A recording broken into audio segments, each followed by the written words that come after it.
For so long, we have been told that we're sinners who need to be saved, that we're sheep who need to be led. We've been told that we're the dregs of the universe who will surely destroy ourselves and everything else. And those messages have produced guilt and shame, fear, and most of all, they have manipulated us into giving our power away. Giving our power away to authorities who were going to tell us how to live our lives and guide us and save us. But in this wonderful new age of information, we have new information not only about communication, not only about science and technology, but also new information about what it is to be a human being. New information about our spirituality, our human spirituality. And truly, this new information, something I call higher truths, is about how truly valuable and powerful and beautiful we are as human beings. And that's what the topic of the show is going to be today. The name of this show is Living Wisdom, and I'm Patty Paul. If there's one thing that seems to be missing in our world today, is a sense of human value. People valuing their own lives and valuing the lives of other people. We see evidence throughout the world of that lack of value. We see it also in our relationships with other people. The wonderful thing about learning about value is learning how to value ourselves, and that automatically helps us to value other people. The bottom line is everyone that is, has equal value. It's true that our lives may be different, that we may be on different paths, but our intrinsic value is equal. And that value is based on our connection to our Creator, whoever you consider your Creator, whether it be God or Allah, or in my particular case, I believe that we have an unconditionally loving Goddess and God as co-creators of all that is. At any rate, the important thing to know is that our value is equal, and though we can respect each other's differences, we hold on to our own value and allow others to live out their lives according to their own spiritual path and their own life path.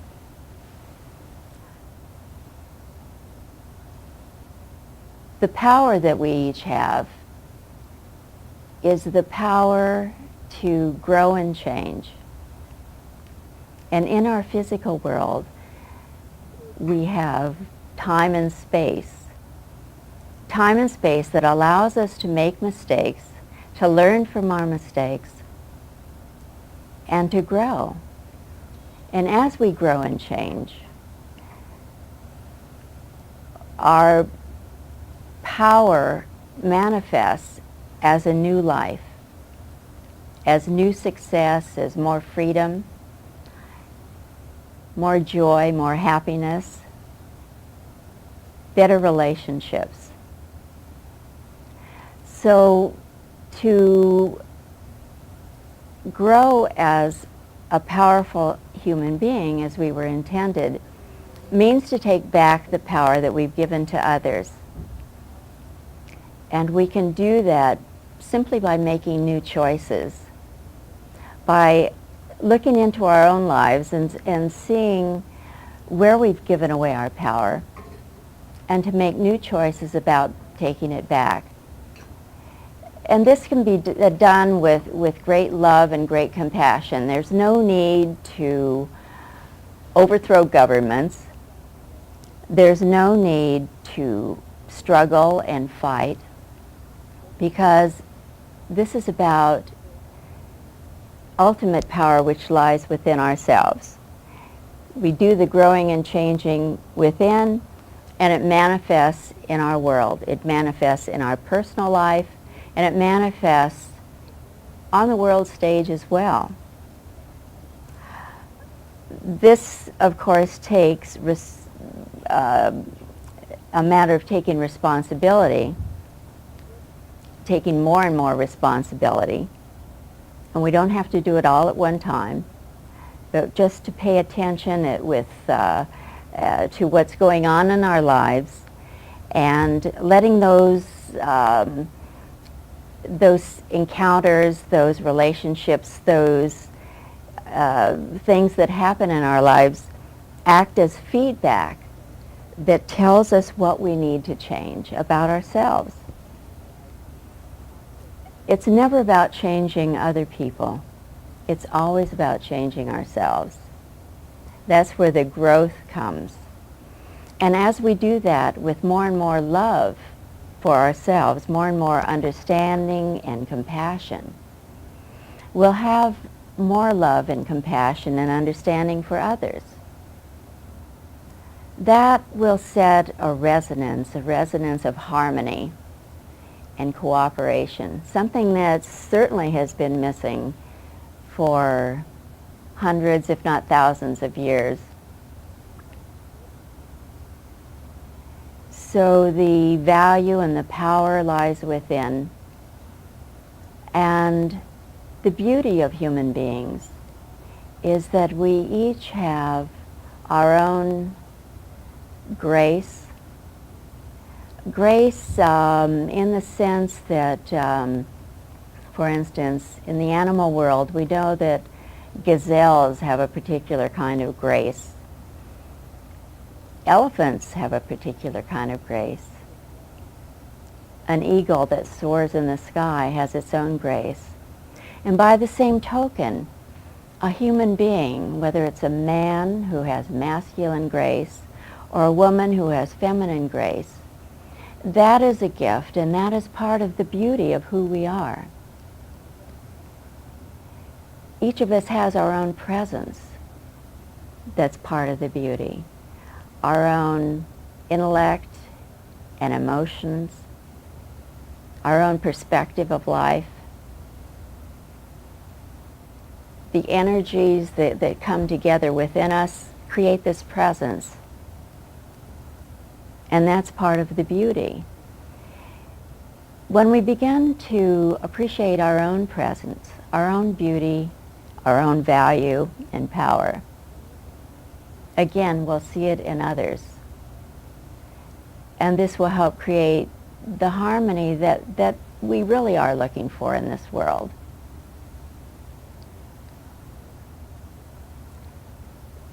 In the animal kingdom, animals have power and grace and beauty. And as we grow and expand, we can also begin to appreciate the presence of animals and the value that they have to our human kingdom. Over the past hundreds of years, going back 1,000 years, what human beings have done, what humanity has done, has been to move away from the natural harmony and balance that was in our physical world. And we've moved into an attitude of domination and control. First, we express that towards nature and the animal kingdom, dominating and controlling, and then certainly against each other, not respecting our differences as human beings, but using those differences to divide us. The world that we have today is a manifestation of that. And obviously, the old way isn't working anymore. And we can change it at any time. Again, it's not about campaigning to change other people or to overthrow governments or to change the world. It all comes back here. It's about changing ourselves. I see my relationships with people as feedback to me about what I need to change with myself, or if I'm having successful relationships, what I want to appreciate and continue to do more of. And likewise,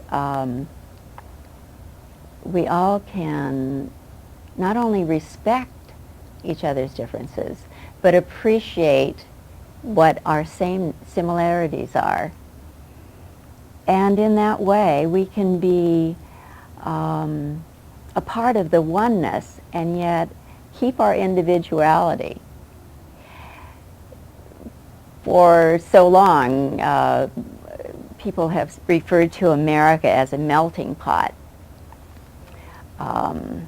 which would make us think that we need to be homogenized and all melt down into one nondescript conglomerate. But what I believe to be a higher truth is that rather than a melting pot, we are more of a stew, where the potatoes retain their individuality and the meat retains its individuality, all the other vegetables. And so using that metaphor, in our country, this wonderful country of America, we can be individuals and retain our own identity, but also by respecting others and appreciating others' individuality, we can be this harmonious, more balanced collection of energies, collection of people. I think that's truly what's been missing for each of us in our world and in our country. It's been as though we thought we needed to give up our individuality, or if we were individuals, then we would need to have everybody change and be just like us. But clearly that hasn't worked, and it's not going to work. So I would suggest that we take another look at that and move toward respecting our own value, power, and beauty, and that of everyone else.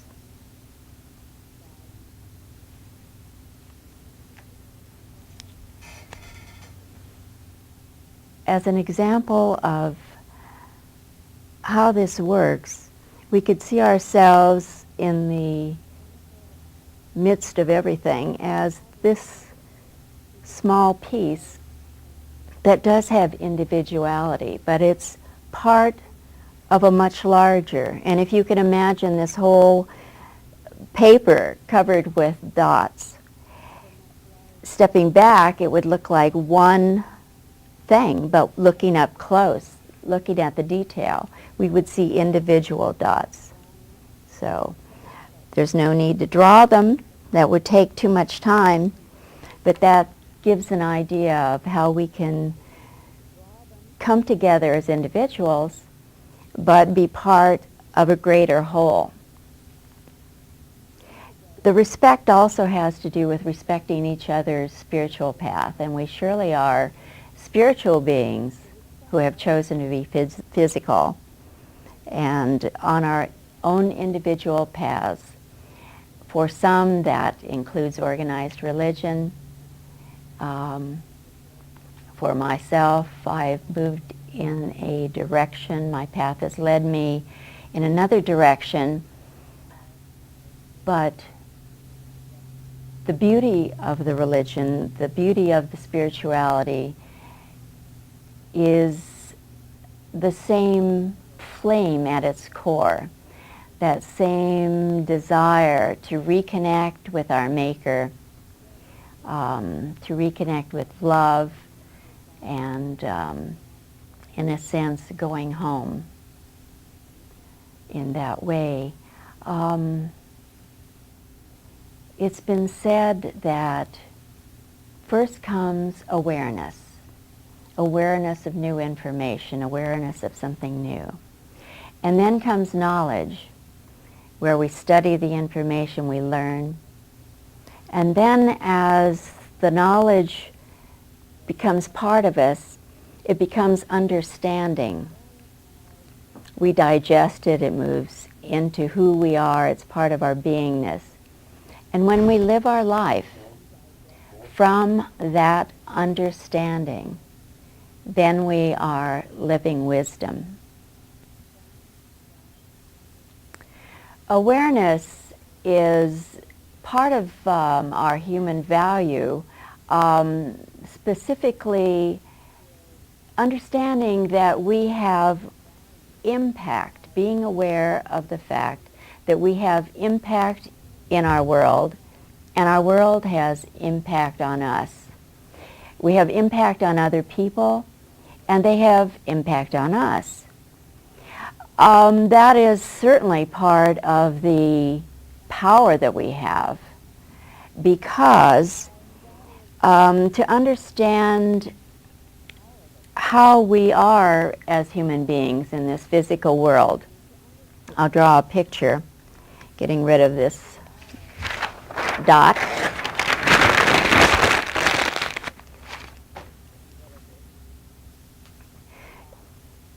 If you could imagine that you're a tiny speck, but this is your physical beingness in the world, but that you also have a subconscious mind that exists beyond the physical world, the subconscious mind that retains all of your experiences and all of your beliefs and memories from this lifetime, from the time you were a child. Every license plate you ever saw is stored in your subconscious mind. And also, we each have an unconscious mind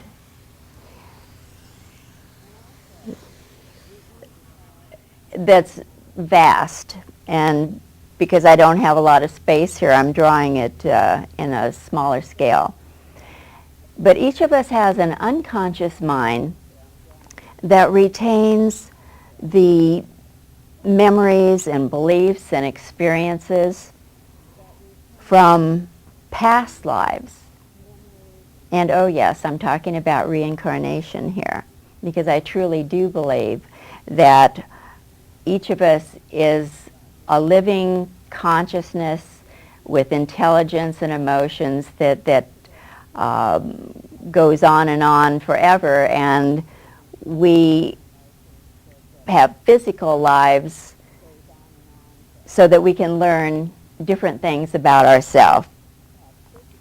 It's all a matter of choice. We decide when we're going to have a physical life. We decide what it is we want to learn during that lifetime. Again, all a matter of choice. So here we are as a physical person right now, today, but we have the subconscious mind that retains everything that is from our experience in this lifetime, and then the unconscious mind that is a reservoir of all of our experiences and beliefs and emotions from all of our many lives. And we have each been, we have each had many, many lifetimes, hundreds if not thousands of them. So our mind, in capital letters, mind, consists of our conscious mind, which is part of our conscious physical self, the subconscious and unconscious. And therefore, you could say that we have a mind that exists on multi-layers, multi-levels of consciousness. And it is from our mind and what is stored in the various levels of our mind that we manifest our physical world, manifest our physical life, and the entire world, as a matter of fact. So having an awareness of that, letting that information in, if it resonates with you, helps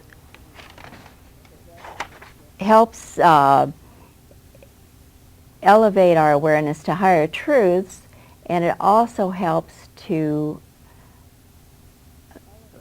get us in touch with our own real power. Because if we have the power to manifest our life, then that is the ultimate power.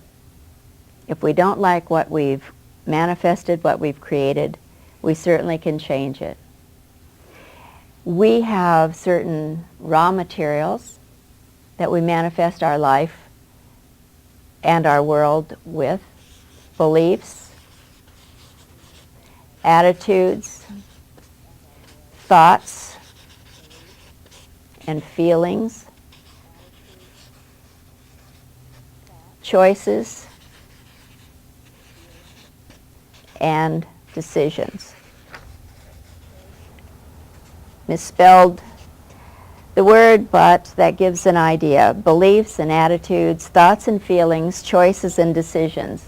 Those are the raw materials out of which we create our life and our world in the physical plane. If what we've created isn't working, then all we have to do is start changing beliefs, attitudes, getting in touch with our feelings, expressing them, letting them go if they're limiting feelings, making new choices, making new decisions. So those are the raw materials, and the tools that we use to hone and chisel those raw materials are three: imagination, desire, and expectation.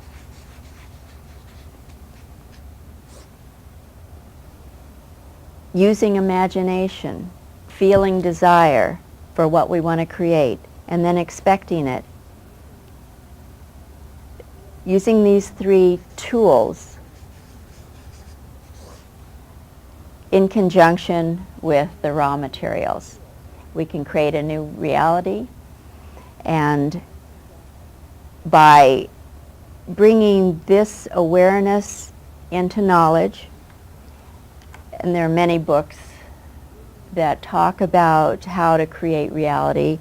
The book I wrote is A New Spirituality Beyond Religion, and I talk about the tools and the raw materials and how we create our reality and how we can change it.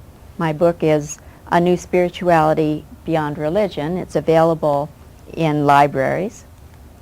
And by gaining the knowledge and then really bringing it to understanding, and then living our lives through understanding, Again, that is how we become wise. That is what wisdom is. Wisdom doesn't necessarily come from age.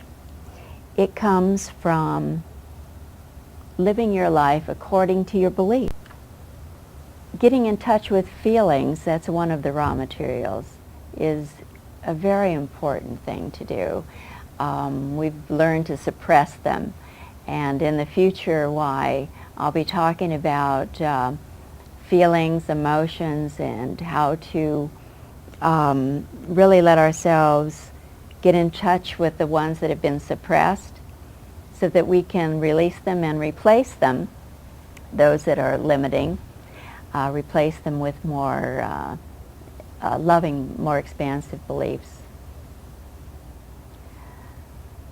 So I thank you very much for spending your time with me today and allowing me to share what I call higher truths with you. And hoping that as you explore your own spiritual journey, you come to awareness and knowledge, understanding, and then live your understanding as living wisdom. So thank you very much.